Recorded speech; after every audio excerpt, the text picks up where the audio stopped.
Hello friends, তো আবার একটা মিনি ব্লগ তোমার সাথে শেয়ার করি। তো এই যে দেখতেই পাচ্ছ, আমি আমার মা একটু বেরিয়েছি। তো এখন আমরা যাব কৃষ্ণনগরে। আর এই যে আমার ভাই এসে গেছে, ভাই বলতে মাসির ছেলে। তো ও আমাদের বাড়িতে যাবে, তাই ওকে মেশো দিয়ে গেল কৃষ্ণনগর পর্যন্ত।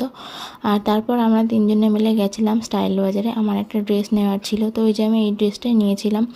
তারপর ওখান থেকে ঘোরাঘুরি করে আমরা গেছিলাম আর একটা দোকানে। তো কারণ এখান থেকে মার একটা চুড়িদার নেওয়ার ছিল, তো সেখান থেকে চুড়িদার নিয়ে আমরা বেরিয়ে গেছিলাম। আর তারপরে আমরা বেরিয়ে খেয়েছিলাম আমাদের কৃষ্ণনগরের খুব বিখ্যাত এই দোকানটা, সুধীর ঘুগনি।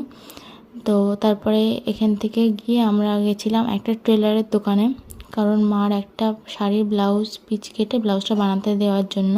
তো তারপর আমরা একটা করে কুলফি খেয়ে বাড়ি ফেরার সময় 1 প্লেট বিরিয়ানি নিয়ে নিয়েছিলাম আমাদের 2 ভাই বোনের জন্য। তো তারপরে এই যে সবাই মিলে একসাথে টোটো গল্প করতে করতে বাড়ি চলে এলাম। তো এই যে এখন বাড়ি এসে আমরা বিরিয়ানি খাই। আর তোমরা ভিডিওটাকে লাইক করো, আর যদি ভালো লাগে তো চ্যানেলটাকে সাবস্ক্রাইব করে দিও। তো চলো।